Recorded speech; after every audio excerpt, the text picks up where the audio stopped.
사무엘하 16장 15절에서 23절까지 말씀 함께 읽겠습니다. 압살롬과 모든 이스라엘 백성들이 예루살렘에 이르고 아히도벨도 그와 함께 이른지라. 다윗의 친구 아렉 사람 후세가 압살롬에게 나갈 때 그에게 말하기를 왕이여 만세, 왕이여 만세 하니, 압살롬이 후세에게 이르되 이것이 내가 친구를 후대하는 것이냐? 내가 어찌하여 내 친구와 함께 가지 아니하였느냐 하니, 후세가 압살롬에게 이르되 그렇지 아니하니이다. 내가 여호와와 이 백성 모든 이스라엘의 택한 자에게 속하여 그와 함께 있을 것이니이다. 또 내가 이제 누구를 섬기리이까? 그의 아들이 아니니까 내가 전에 왕의 아버지를 섬긴 것 같이 왕을 섬기리이다 하니라. 압살롬이 아히도벨에게 이르되 너는 어떻게 행할 계략을 우리에게 가르치라 하니, 아히도벨이 압살롬에게 이르되 왕의 아버지가 남겨두어 왕궁을 지키게 한 후궁들과 더불어 동침하소서. 그리하면 왕께서 왕의 아버지가 미워하는 바 됨을 온 이스라엘이 들으리니 왕과 함께 있는 모든 사람의 힘이 더욱 강하여지리이다 하니라. 이에 사람들이 압살롬을 위하여 옥상에 장막을 치니, 압살롬이 온 이스라엘 무리의 눈앞에서 그 아버지의 후궁들과 더불어 동침하니라. 그때 아히도벨이 베푸는 계략은 사람이 하나님께 물어서 받은 말씀과 같은 것이라. 아히도벨의 모든 계략은 다윗에게나 압살롬에게나 그와 같이 여겨졌더라. 아멘. 다윗이 압살롬을 피해 예루살렘 성을 떠나 도망을 간 사이에 압살롬이 예루살렘 성을 완전히 장악하게 되는 내용입니다. 거기에 특별히 어떤 사람이 함께 하게 되었는가? 15절 보니까 아히도벨의 이름을 따로 기술하고 있습니다. 아히도벨은 당대 최고의 실력을 갖고 있는, 지혜를 갖고 있는 모사입니다. 그는 밧세바의 할아버지이기도 하지만 다윗을 배반하고 그가 압살롬에게 갔다는 그 사실이 다윗에게는 가장 큰 치명적인 두려움을 주었을 거라 생각이 들어요. 왜냐하면 다윗은 그가 얼마나 탁월한 지혜를 갖고 있는지 아는 사람이기 때문입니다. 거기에 또 한 사람이 들어가 있습니다. 아렉 사람 후세라는 사람이에요. 다윗의 친구죠. 그는 사실 아히도벨과 같이 들어간 것이 아니라, 그도 모사이지만 다윗을 돕기 위해서 위장으로 들어간 것입니다. 만약 자기 정체가 발각된다면 그는 죽임을 당할 것이 확실하죠. 그러니까 목숨을 걸고 들어가 있는 상황이에요. 15절 보니까 모든 이스라엘 백성들이 다 압살롬을 따라서 예루살렘 성에 들어갔다, 이런 식으로 기록이 되어 있어요. 그런데 후세는 대세를 쫓아가는 사람이 아닙니다. 다윗에 대한 충과 의의가 있는 사람, 그것으로 목숨을 바치는 그런 진실한 친구였습니다. 압살롬도 후세가 어떤 사람인지 알기 때문에 이렇게 질문하죠. 내가 어찌, 17절 보니까 후세에게 이르되 내가 친구를 후대하는 것이냐, 이렇게 얘기했어요. 이것이 내가 친구를 후대하는 것이냐? 내가 어찌하여 내 친구와 함께 가지 아니하였느냐? 여러분, 후대라는 말을 썼지만 성경 원어로 보면 헤세드라고 하는 단어를 여기 썼어요. 헤세드는 우리가 참 많이 듣는 말인데, 왜냐하면 은혜를 베풀다, 이런 뜻이에요. 선대하다, 은총을 베풀다, 인자하다, 인애, 이런 뜻이죠. 어찌 내가 아버지 다윗의 은총을 배신하고 이렇게 행할 수 있느냐? 그런 뜻이죠. 왜 아버지 다윗과 함께 가지 아니하느냐? 여러분, 이렇게 압살롬이 물었다는 것이 참 재밌는 것이, 가장 은총을 깨닫지 못하는 사람이 압살롬 자기 자신이기 때문입니다. 그 말은 자기가 그대로 들었어야 할 말이었다는 것입니다. 후세는 다윗을 배신하지 않았습니다. 아버지를 배신하고 하나님을 거역한 사람은 압살롬이에요. 여기서 우리가 알 수 있는 것이, 하나님 앞에 서 있지 않는 사람은 자기 자신을 알지 못한다는 것입니다. 하나님 앞에 온전히 서 있지 못한 사람은 자기 자신을 돌아보지 않는다는 것입니다. 자기가 어떤 길을 갖고 있는가? 이스라엘 모든 백성들이 다 자기를 따르고 왕으로 높이니까 그는 마음이 한껏 높아져 있어요. 마음이 높아진 사람은 하나님의 돌아오라 하신 그 말씀이 들리질 않습니다. 자기가 다 잘하고 있는 줄 압니다. 성경은 결코 우리에 대해서 그렇게 말씀하고 있지 않습니다. 자기가 잘하고 있다고 생각하면 회개할 이유를 알지 못하는 것이죠. 기도할 이유를 알지 못하는 것이에요. 하나님을 의지할 마음이 들지 않는 것입니다. 그저 자기가 듣고 싶어 하는 말만 듣는 것이. 그러니까 후세가 그러한 압살롬의 상태를 간파하고 이렇게 말을 하는 것입니다. 18절 말씀 보시면 읽겠습니다. 후세가 압살롬에게 이르되 그렇지 아니하니이다. 내가 여호와와 이 백성 모든 이스라엘의 택한 자에게 속하여 그와 함께 있을 것이니이다. 이렇게 얘기를 했어요. 그리고 19절을 보시면 또 내가 이제 누구를 섬기리까? 그의 아들이 아니니까 내가 전에 왕의 아버지를 섬긴 것 같이 왕을 섬기리이다. 압살롬이 가장 듣고 싶어하는 말이 무엇일까? 하나님께서 이 일을 인정해 주셨다는 것이, 모든 이스라엘 백성들이 자기를 따른 것은 하나님이 이 일을 축복하시고 하나님께로부터 나온 일입니다. 그래서 내가 이제 다윗의 아들 된 당신을 따르는 것입니다. 압살롬에게 부족한 것이 무엇입니까? 나라의 왕이 될 만한 힘이 있었고 모든 사람들을 끌고 갈 수 있는 그런 리더십이 있었고 예루살렘 성까지 그가 다 차지했습니다. 한 가지 부족한 것은 명분이에요. 아버지의 나라를 빼앗았다고 하는 그 배신자의 꼬리표가 그에게 유일한 결핍의 문제였습니다. 그런데 그 가장 아픈 부분 혹은 가려운 부분을 후세가 어루만져주고 긁어주는 것이, 그 말이 듣고 싶은 것인데 그 말을 들은 순간 후세에 대한 의심이 싹 사라지는 것이. 모든 사람에게는 인정을 받고자 하는 욕구가 있습니다.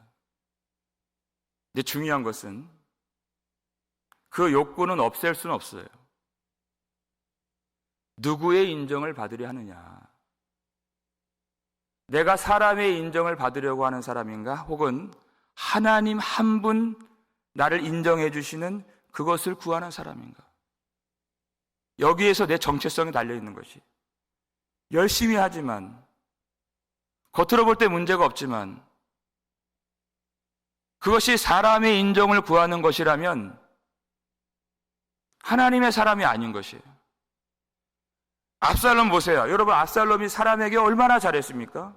우리가 지난 시간에 압살롬이 어떻게 이 나라를 조금씩 취하게 됐는가 우리 살펴보았어요.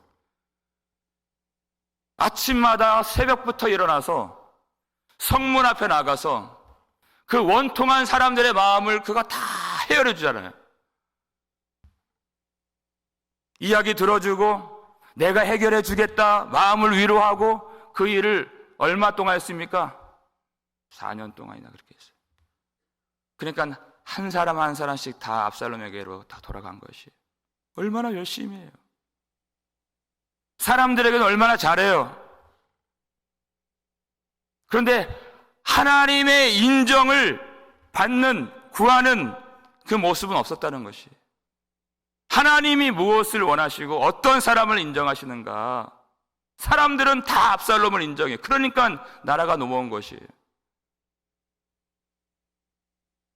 근데 과연 하나님이 어떤 사람을 찾으시는가에 대해서는 무지하고 무감각했던 사람이 바로 압살롬입니다.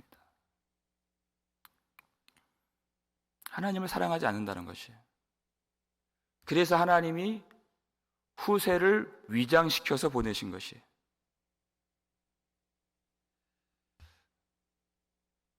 거짓된 사람을 하나님이 심판하실 때 무엇으로 심판하시는가? 거짓으로 심판하신다는 것입니다. 여러분, 열왕기상 22장을 보시면 하나님께서 아합을 심판하시는 그 내용이 나와요. 아합이 어떤 사람입니까? 온 국민을 속여서 백성들로 하여금 우상을 섬기도록 만든 악한 왕이에요. 하나님이 어떻게 그를 심판하신다 그래요? 하나님께서 거짓말하는 영을 그에게 보내서 그를 꿰어서 죽이신다는 것이에요. 그에게 딱 들어맞는 심판이 거짓의 영이라는 것입니다. 왜 하나님의 진리의 말씀이 들리지 않습니까? 진리이신 하나님을 이미 버렸기 때문에. 그에게 맞는 심판은 거짓으로 꿰어져서 죽임을 당하는 것이에요. 여러분, 이것이 아주 무서운 것입니다. 우리가 구할 것이 하나님, 오늘 하나님께서 말씀하시는 진리의 말씀을 듣는 귀를 주시옵소서. 내가 듣고 싶어하는 말이 아니에요. 우리를 살게 하는 말씀은 진리의 말씀밖에 없습니다. 그 속에는 사람의 죄가 있다 그랬잖아요. 그리고 하나님의 의를 의지하는 믿음이 거기서 생기는 것이에요. 내가 원하는 말씀이 아니에요. 한껏 높여준다고 그거 진리 아니에요. 하나님의 말씀만이 진리인 것입니다. 그래서 여러분, 회개하는 사람들 보세요. 어찌할꼬 하면서 어쩔 줄 몰라서 가슴을 치면서 오직 빛 대신 하나님의 의만 붙들게 만들어주시는 것이에요. 내게는 선한 것이 하나도 없다는 고백이 나오는 것입니다. 사람의 인정을 바라지 말고 성령께서 내 안에서 증언하시는, 하나님의 아들이라고 하나님께서 말씀하시는 그 증언의 말씀에 귀 기울일 수 있는 저 여러분 되시기를 주의 이름으로 축원합니다. 그럼 압살롬이 어떤 말씀을 구합니까? 아히도벨에게 우리가 행할 계략을 우리에게 가르치라 그러잖아요. 이미 그는 진리를 떠났기 때문에 진리의 말씀이 들리는 것이 아니에요. 더 망하게 하고 더 죽이는 그것이 좋게 보인다, 그렇게 되는 것이 21절 말씀이죠. 읽겠습니다.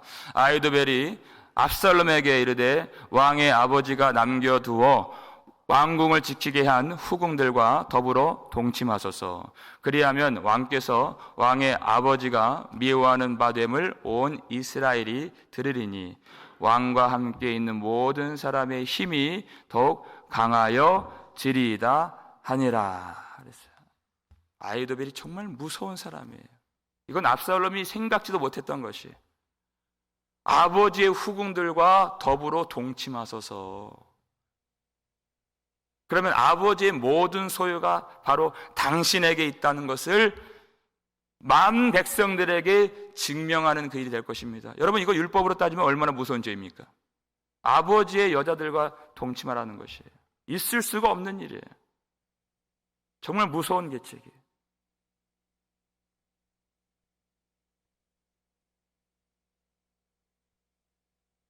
여러분, 그런데 만약 그렇게 한다면 다윗에게는 정말 치명적인 수치가 오게 되는 것이죠.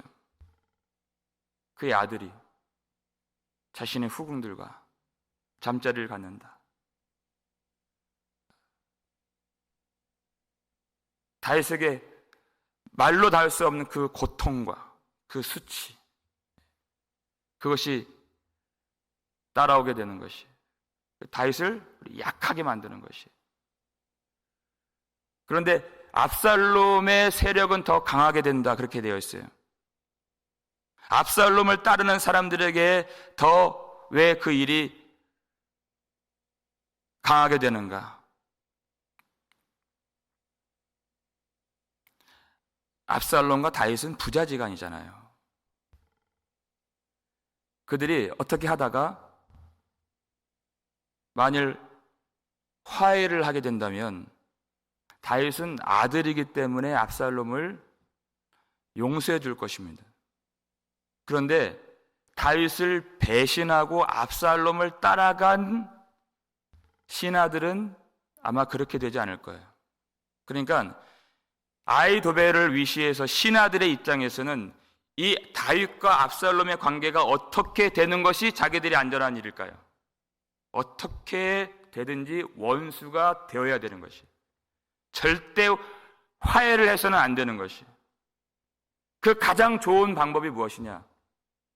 아버지의 후궁들을 취하는 것입니다. 돌이킬 수 없는 길로 가는 것이. 그러면 이제 화해할 일은 없는 것이. 그러니까 압살롬을 따라간 모든 사람들이 더 강하게 집결하여서 압살롬을 도울 것이다, 그렇게 말한 것이. 그걸 좋게 여긴 것이에요. 그래서 왕궁에 차려진 그 장막에서, 왕궁 옥상에 그 장막에서 대낮에 후궁들과 동침을 하게 되죠. 그런데 그 계책에 대해서 마지막 절을 보면 이렇게 말씀하고 있습니다. 그때 아히도벨이 베푸는 계략은 사람이 하나님께 물어서 받은 말씀과 같은 것이라, 이렇게 되어 있죠. 하나님께 물어서 받은 말씀과 같은 것이라, 이렇게 되어 있어요. 그래서 그 계략은 다윗에게나 압살롬에게나 그와 같이 여겨졌더라. 여기에 첫 번째 의미는 아히도벨의 이 계략이 마치 하나님의 말씀처럼 절대적으로 여겨졌다. 그리고 다윗에게도 이것이 아주 치명적인 손상을 가하고 대단히 기가 막힌 효과를 가지고 오는 말씀이었다, 계략이었다. 근데 결정적으로 여기에 담아진 뜻이 무엇이냐? 하나님께 물어서 받은 말씀과 같은 것이라 그랬어요. 마치 하나님께로부터 나온 것 같이 그렇게 성경 기자가 생각되도록 이 표현을 한 것입니다. 이 지혜가, 이 계략이 마치 아합을 심판할 때 거짓의 영을 하나님께서 보내신 것처럼 하나님이 주신 것 같이 그런 아히도벨의 계략이 베풀어졌다, 그런 것이. 왜 이런 말을 썼느냐? 다윗이 범죄하고 그리고 회개할 때 나단 선지자가 한 말 중에 이런 말이 있죠. 내가 너의 아내를 빼앗아서 내 이웃들에게 주리니 그랬어요. 내 이웃들이 내 아내들과 더불어 백주에 동침하리라 그랬어요. 범죄한 다윗에 대한 무서운 징계로서 하나님 이 말씀 주신 그대로 이루어진 것입니다. 그 이웃이 누굽니까? 그의 아들이었다는 것이에요. 여러분, 아히도벨과 압살롬은 자기들의 악한 동기로 이 일을 한 것입니다. 그런데 그것조차도 하나님의 섭리를 이루는 일이 되었다. 악한 자들이 왜 존재합니까? 무엇 때문에 그들이 지혜를 베풉니까? 우리가 이 성경적인 더 큰 시각으로 보게 되면 그것이 다 하나님의 뜻을 이루기 위해서 존재하는 것임을 알 수 있어요. 잠언서 16장 4절 볼까요? 읽겠습니다. 여호와께서 온갖 것을 그 쓰임에 적당하게 지으셨나니 악인도 악한 날에 적당하게 하셨느니라. 아멘. 악인들이 더 넘치지 않도록, 그리고 아예 없지도 않도록 적당하게 하나님이 다스리신다는 것이. 왜? 모든 것이 그 쓰임에 적당하게 지으셨기 때문에. 그러니까 악인들이 존재하는 것은 그것도 필요하기 때문에 존재하는 것이, 그것도 쓰임이 있기 때문에 존재하는 것이. 그런데 우리가 반드시 잊지 말아야 될 것은 악인들, 그들의 지혜대로, 그들의 뜻대로 되지 않는다는 것입니다. 반드시 하나님의 뜻대로 하나님의 섭리를 하나님께서 이루어 가심을 믿으시길 바랍니다. 하나님이 붙들고 계신다는 것이에요. 그들의 악한 동기는 그것대로 하나님이 심판하십니다. 아히도벨이 어떻게 되는지, 압살롬이 어떻게 되는지 우리가 똑똑히 보게 될 것이에요. 그런데 이 일로 말미암아 하나님의 관심은 하나님의 사람 다윗에게 있는 것이에요. 그 뼈아픈 징계를 통해서, 하나님의 손에 붙들림 받은 연단을 통해서 하나님은 진실한 회개를 만들어주시고 그 믿음을 더 순금과 같은 믿음으로 만들어 주신다는 것입니다. 압살롬 같은 사람도 있습니다. 하나님이 능력이 없어서, 하나님이 무지하셔서 그들이 남아있는 것이 아니에요. 우리는 악인들이 형통하는 것도 많이 봅니다. 그것이 하나님의 뜻을 이루는 것이에요. 하나님의 관심은 하나님의 백성들에게 있는 것입니다. 그 말로 다 할 수 없는 그 수치와 그 고통과 그 사망의 음침한 골짜기를 지나갈 때 하나님이 그와 함께 해주시고, 하나님이 더 그를 낮춰주시고 겸손한 은혜를 깨닫게 해주시려고 하나님이 이 일에 주관자가 되어주신다 하는 것입니다. 모든 사람은 다 쓰임이 있는 것이에요. 중요한 것은 과연 나는 어떠한 쓰임이 있는 사람인가? 내가 듣고 싶어하는 말을 원하고 사람의 인정을 구하고 진리를 사랑하지 않는 그런 악한 도구로서의 쓰임인가?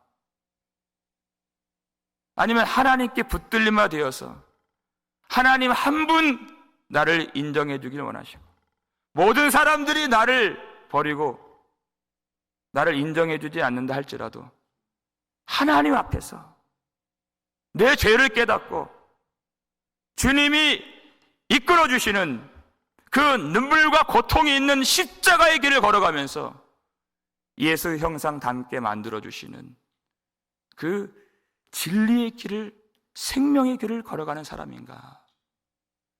모든 사람들은 다 하나님의 도구예요.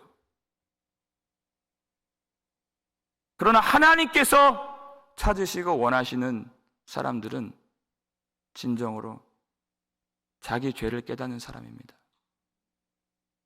다윗에게는 압살롬만큼의 죄가 없을까요? 다윗은 하나님을 배반한 적이 없나요? 아니요. 다윗도 큰 죄가 있어요. 그러나 이 두 사람의 결정적인 차이는 무엇입니까? 회개함이 있느냐는 것이, 돌이킴이 있느냐, 자기 마음을 찢는 그 상한 심령이 있느냐 하는 것이. 죄의 양은, 죄의 크기는 비교할 수 없을 것 같이 다윗도 큰 죄가 있잖아요. 그러나 하나님의 손에 붙들림을 되면서 그는 회개를 배우고 은혜를 깨닫고 하나님이 원하시는 예배자가 되는 것입니다. 우리가 이 길을 걷는 것이 악한 도구로 쓰임받지 않고 은혜를 아는 하나님의 선한 도구가 되어야 하는 것이에요. 사람의 인정을 구하지 말고 하나님께서 인정해 주시고 하나님께서 나를 바라봐 주시고 붙들어 주시는 하나님의 사람이 되기 위하여 오늘도 십자가의 길에서 우리 죄를 진정으로 회개하고 하나님의 은혜를 구하고 그 받은 은혜를 전하며 살 수 있는 하나님 앞에서 선한 도구로 사는 저와 여러분 되시기를 주의 이름으로 축원합니다. 우리 아버지 하나님 앞에서 자기 자신을 돌아보게 해 주심에 감사를 드립니다. 하나님, 모든 사람이 하나님의 쓰임에 의하여 존재하고 살아가는 것을 알게 됩니다. 하나님, 우리는 하나님 앞에서 악한 도구가 되기를 원하지 아니하고 선한 도구가 되기를 원하오니 하나님, 우리를 그렇게 사용하여 주시옵소서. 하나님을 알게 하시고 하나님을 사랑하게 하시고 진리의 말씀만 우리 마음에 품고 살 수 있도록 은혜를 베풀어 주시옵소서. 성령께서 우리에게 들려주시는 그 말씀만 들을 수 있도록 분별할 수 있는 하늘의 지혜를 허락하여 주옵시고 거짓을 따라가지 않도록 오직 진리의 길 위에서 예수 형상 닮아가며 징계와 연단을 받을 때에도 고통과 슬픔이 가득할 때에도 우리를 붙들고 놓지 아니하시는 하나님의 손 안에서 우리의 믿음이 정결케 되어질 수 있도록 하나님 우리에게 은총을 베풀어 주시옵고 그 은혜를 깊이 깨달아서 하나님의 은혜를 전할 수 있는 선한 도구가 되게 하여 주시옵소서. 우리 속에는 인정을 받고자 하는 욕구들이 있습니다. 하나님, 사람의 말로 위안받고 사람에게만 인정받으려고 하지 않도록 도와주시고 하나님이 나를 어떻게 보시는가, 하나님 앞에서 자기 자신을 살필 수 있도록 진실한 마음을 주시고 상한 심령을 주시고 말씀을 통해 자기 내면을 들여다볼 수 있는, 자기 자신을 돌아볼 수 있는 그 신실한 믿음을 주셔서 예수 그리스도 십자가만 붙들고 온전히 주님만 의지하며 하나님 앞에 예수의 의를 가지고 담대히 나아갈 수 있는 거룩한 성도가 되게 하여 주시옵소서. 우리가 얼마나 하나님을 배역하는 사람들인가, 믿음이 없는 자들인가를 깨닫게 도와주셔서 전적으로 주님만을 의지하는 믿음을 온전케 하시는 하나님의 손 안에서 믿음이 회복되고 사랑이 회복되고 소망이 회복되는 우리 교회가 되게 하여 주시옵소서. 악한 자들이 판을 치는 이 세상 속에서도 낙심하지 않도록 도와주시고, 결국 하나님의 섭리, 하나님의 계획, 하나님의 뜻만이 성취된다는 굳건한 믿음을 가지고, 영광의 소망을 가지고 우리가 해야 할 이 기도의 사명 잘 감당하면서 하나님의 은혜를 구하며 하나님의 뜻이 이 땅에서도 이루어지기를 간절히 기도하는 이 아침이 되게 하여 주시옵소서. 하나님, 성도들의 눈물의 기도를 받아주시고 그 마음의 소원, 하나님이 주신 그 소원들을 응답하여 주옵시고, 귀한 교회를 통하여서 많은 백성들이 참으로 하나님의 백성이 되고 성령께서 하나님의 자녀됨을 인정해 주시는 그 증언의 말씀들을 마음에 품고 마지막까지 이 믿음을 붙들고 끝까지 승리할 수 있는 거룩한 성도 되게 하여 주시옵소서. 육신의 고통이 있는 자들 주님이 불쌍히 여겨주시고 잘 이길 수 있는 힘을 주시고, 두려워하는 자들에게 용기를 주시고, 약한 자들에게 능력을 더하여 주시옵소서. 가정을 돌보아 주시고 우리 자녀들의 모든 행사를 주님께 의탁하오니 주여, 참으로 하나님의 보호하심 아래 승리하는 모든 권속들 되게 하여 주시옵소서. 오직 주님만 바라보며 신실한 믿음으로 이전보다 더욱 주님을 사랑하며 주님을 잘 섬기는 우리 교회 모든 성도들 될 수 있도록 도와주시고, 이 마지막 때 우리가 다 일어나서 주님을 찬양하고 주님이 찾으시고 주님이 원하시는 그런 선한 도구로 쓰임받도록 우리를 축복하여 주시옵소서. 감사를 드렸고 우리를 구속해 주신 예수 그리스도의 이름으로 축복하며 기도 올리옵나이다. 아멘.